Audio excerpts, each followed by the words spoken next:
Hello student, स्वागत है आपका हमारे इस यूट्यूब चैनल अर्निंग सेंटर में। और आज हम देखने वाले हैं पास्ट इंडेफिनिट टेंस के बारे में। पास्ट इंडेफिनिट टेंस के बारे में पहले थोड़ा सा इसकी पहचान को जान लेते हैं। पास्ट इंडेफिनिट टेंस की पहचान जो होती है, ता था, ती थी और ते थे, ये आपकी पास्ट इंडेफिनिट टेंस की पहचान होती है। और इसके बाद इसके साथ अलावा ये भी कहा जाता है या, ये और ये भी कहा जाता है। इसकी पहचान क्या हो गई? ता था, ती थी, ते थे, या फिर इसके अलावा या, ये। अब इसके बाद हम इसके नियम की बात करते हैं। पास्ट इंडेफिनिट में कौन कौन से नियम लगाए जाते हैं। जैसे सबसे पहला नियम है, पहला नियम इसमें यह कहता है कि अगर सेंटेंस साधारण है या अफर्मेटिव है तो अफर्मेटिव सेंटेंस के लिए हम केवल मेन वर्ब का सेकंड फॉर्म प्रयोग करते हैं, बाकी और इसके लिए कोई सहायक क्रिया नहीं बनाई गई। अब इसके बाद दूसरा नियम इसमें यह कहता है कि यदि आपका सेंटेंस नेगेटिव या फिर इंट्रोगेटिव है तो इसमें जो होता है हम डिड का प्रयोग करते हैं। नेगेटिव है तो डिड नॉट, और इसके बाद इंट्रोगेटिव है तो केवल डिड का प्रयोग करते हैं। इंट्रोगेटिव नेगेटिव में डिड और नॉट दोनों का प्रयोग किया जाता है। अब इसके बाद हम इसमें पास्ट इंडेफिनिट टेंस में ये जानेंगे कि इसके रूल क्या होते हैं, किस रूल से इसको रखा जाता है। रूल में इसमें हम क्या जानेंगे, नियम तो दोनों आपके हो गए, यानी किस रूल से इसको रखा जाता है अब इसको हम ये जानेंगे। जैसे इसमें आपको अगर अफर्मेटिव की बात करें तो अफर्मेटिव में यानी साधारण वाक्यों में सबसे पहले सब्जेक्ट को रखा जाता है, फिर उसके बाद हम एक सहायक क्रिया लगाते हैं। अब इसमें सहायक क्रिया तो लगाई नहीं जाती सिंपल सेंटेंस में, तो सिंपल सेंटेंस में यहाँ पर मेन वर्ब का सेकंड फॉर्म लगाया जाएगा और इसके बाद जो है यहाँ पर ऑब्जेक्ट का यूज किया जाएगा। मेन वर्ब के सेकंड फॉर्म लगाया जाएगा, फिर उसके बाद ऑब्जेक्ट का यूज किया जाएगा, उसके बाद हम अदर वर्ड का प्रयोग करेंगे, फिर लास्ट में फुल स्टॉप का प्रयोग करेंगे। अगला रूल नेगेटिव के लिए सबसे पहले हम सब्जेक्ट का प्रयोग करते हैं, फिर यहाँ पर हम डिड नॉट लगाते हैं और डिड नॉट लगाने के बाद हमको मेन वर्ब की सेकंड फॉर्म ना लगा करके मेन वर्ब की फर्स्ट फॉर्म का प्रयोग करना होता है। अगर आप यहाँ पर मेन वर्ब का सेकंड फॉर्म लगा रहे हैं तो आपका सेंटेंस गलत हो सकता है। आगे देखते हैं, इसमें हम ऑब्जेक्ट का प्रयोग करते हैं, ऑब्जेक्ट के बाद फिर हम अदर वर्ड लगाएंगे, अदर वर्ड के बाद फुल स्टॉप का प्रयोग करेंगे। फुल स्टॉप दोनों के लास्ट में आया क्योंकि ये आपके असर्टिव सेंटेंस के दोनों प्रकार हैं। जैसे एक अफर्मेटिव होता है, एक नेगेटिव होता है, एक अफर्मेटिव होगा, एक नेगेटिव होगा। अब इसके बाद हम अगले पॉइंट की बात करेंगे। अगले पॉइंट इंट्रोगेटिव में हम कैसे बनाते हैं। इंट्रोगेटिव जो होता है सबसे पहले डिड लगाया जाता है इसमें, और डिड के तुरंत बाद हमको सब्जेक्ट लिखना होता है और सब्जेक्ट के जस्ट लिखने के बाद मेन वर्ब का फर्स्ट फॉर्म प्रयोग करते हैं, फिर उसके बाद हम यहाँ पर ऑब्जेक्ट का प्रयोग करेंगे, फिर हम जाके अदर वर्ड का प्रयोग करेंगे, अदर वर्ड के बाद लास्ट में क्वेश्चन मार्क लगाएंगे इसमें इंट्रोगेटिव वाले। फिर इसके बाद हम इंट्रोगेटिव भी आपके दो प्रकार के होते हैं, एक एस नो टाइप और एक डब्ल्यू एच टाइप, ये आप लोग पहले ही पढ़ चुके हैं इंट्रोगेटिव वाले सेंटेंस में। और इसके बाद जो है जब इसको हम डब्ल्यू एच टाइप में बनाएंगे तो सबसे पहले हम डब्ल्यू एच वर्ड का प्रयोग करते हैं। यहाँ पे एक ना एक डब्ल्यू एच वर्ड जरूर लिखा जाएगा, जैसे आपका why, what, when, who, how, ये सब आपके क्या है डब्ल्यू एच वर्ड कहलाते हैं। तो डब्ल्यू एच वर्ड का प्रयोग सबसे पहले किया जाएगा। फिर हम यहाँ पर एक हेल्पिंग वर्ब का प्रयोग करेंगे, वो हेल्पिंग वर्ब क्या है, डिड है, और डिड के जस्ट बाद हमको लिखना होता है सब्जेक्ट, और सब्जेक्ट के जस्ट बाद हमको मेन वर्ब का फर्स्ट फॉर्म लिखना होगा, फिर मेन वर्ब के फर्स्ट फॉर्म के बाद यहाँ पर ऑब्जेक्ट लिखना होगा।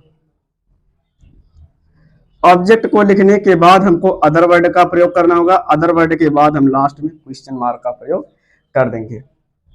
अब इसके बाद हम कुछ एग्जाम्पल की बात कर लेते हैं। जैसे ता था, ती थी, ते थे, कहने का मतलब इसमें ये ता था, ती थी, ते थे ये कहाँ आएंगे, वाक्य के लास्ट में नहीं आएंगे, मुख्य क्रिया के अंत में आएंगे, जैसे इसके पहले आप लोगों को बताया गया था प्रेजेंट इंडेफिनिट टेंस वाले में। तो आइए देखते हैं। जैसे अगर हम इसके उदाहरण की बात करें तो इसमें जो होता है, जैसे राम घर जाता था, राम घर जाता था, तो इसके लिए क्या हो जाएगा, सबसे पहले लिखेंगे राम, और राम के जस्ट हम बात क्या लिखेंगे, यहाँ पर मेन वर्ब का सेकंड फॉर्म, और मेन वर्ब का सेकंड फॉर्म हम क्या लगाएंगे, गो का मतलब जाना, जाना का सेकंड फॉर्म क्या होगा, वेंट होता है, गो वेंट गॉन, गॉन आपका थर्ड फॉर्म है, राम वेंट टू होम। और इसके बाद अगर हम इसके नेगेटिव की बात करें तो इसमें क्या हो जाएगा, राम, राम के बाद यहाँ पर हो जाएगा डिड नॉट, और डिड नॉट के बाद यहाँ पर हो जाएगा गो टू होम। अब इसके बाद हम आगे कुछ उदाहरण की बात कर लेते हैं। वह रोज अपने पिता के साथ खाना खाता था। था ती थी ते थे लास्ट में आया, इसका मतलब पास्ट इंडेफिनिट है। इसको हम कैसे ट्रांसलेट करेंगे, आइए ट्रिक के माध्यम से देखते हैं।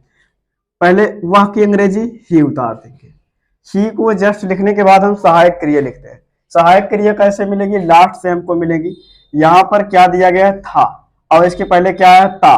तो था ती थी ते थे, देखिए इसमें कौन सी सहायक क्रिया लगती है, तो एक ही सहायक क्रिया वो है डिड। लेकिन डिड किसके लिए है, नेगेटिव के लिए और इंट्रोगेटिव के लिए, लेकिन अफर्मेटिव के लिए केवल मेन वर्ब का सेकंड फॉर्म लगाया जाता है। तो इसका मेन वर्ब कौन है, खाना। तो खाना का सेकंड फॉर्म क्या हो जाएगा, ईटेन। ईटेन हो गया। ईटेन के जस्ट लिखने के बाद हमको पीछे से अंग्रेजी उतारना होता है। तो ये खाना की अंग्रेजी क्या हो जाएगी, फूड। फूड के बाद के साथ की अंग्रेजी विथ।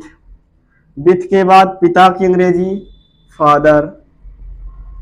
फादर के बाद अपने पिता लिखना है यहाँ पर, तो अपने पिता के लिए क्या लिखेंगे, वह के लिए अपने की अंग्रेजी हिज होती है, यानी ही के साथ अपने के लिए हिज का प्रयोग करते हैं। तो यहाँ पर हो जाएगा हिज फादर, और इसके बाद लास्ट में डेली।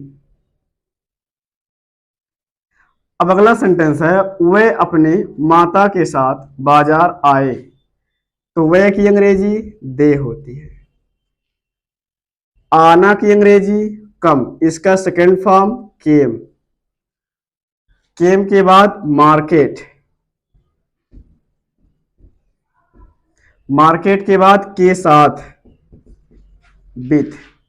अपने माता, तो अपने माता के लिए क्या लगाएंगे, दे के साथ अपने की अंग्रेजी देयर होती है।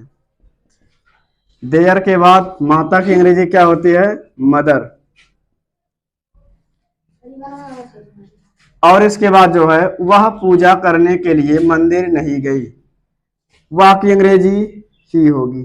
अब इसमें देखिए सेंटेंस है नेगेटिव, और नेगेटिव सेंटेंस के लिए डिड नॉट का प्रयोग किया जाता है। तो यहां पर किसका प्रयोग करेंगे, did not. He did not. Last से अंग्रेजी उतारेंगे, तो गए की अंग्रेजी गो। अब गो के बाद ये मंदिर की अंग्रेजी, यहां पर टू टेम्पल लिख देंगे। टेम्पल माने मंदिर। फिर आगे के लिए की अंग्रेजी फॉर। पूजा करने की अंग्रेजी वर्शिप। फिर यहां पर फुल स्टॉप। अगला सेंटेंस है, क्या वह बाजार घूमने के लिए जाता था। तो इसमें क्या हो जाएगा, ये इंट्रोगेटिव सेंटेंस है। इंट्रोगेटिव सेंटेंस के लिए नियम क्या बताया गया था, इसके पहले ये बताया गया था कि इंट्रोगेटिव सेंटेंस दो प्रकार के होते हैं, एक एसनो टाइप, डब्ल्यू टाइप, जिसमें से आपका एसनो टाइप है। क्या से स्टार्ट हुआ है, तो सबसे पहले सहायक क्रिया लगेगी। सहायक क्रिया क्या है, डिड। और डिड को लिखने के बाद हमको लिखना होता है सब्जेक्ट। सब्जेक्ट है ही। ही के जस्ट लिखने के बाद पीछे से अंग्रेजी उतार देते हैं, गो। अब गो के बाद के लिए की अंग्रेजी फॉर। फॉर के बाद घूमने की अंग्रेजी वॉक। वॉक के बाद मार्केट की अंग्रेजी, बाजार की अंग्रेजी मार्केट। यहां पर हो जाएगा क्वेश्चन मार्क। इस प्रकार पास्ट इंडेफिनिट के उदाहरण भी खत्म हुए। अब अगला सेंटेंस होगा आपका पास्ट कंटिन्यूअस टेंस। अगर वीडियो अच्छा लगा हो तो लाइक करिए, सब्सक्राइब करिए और शेयर करिए। Thanks for watching.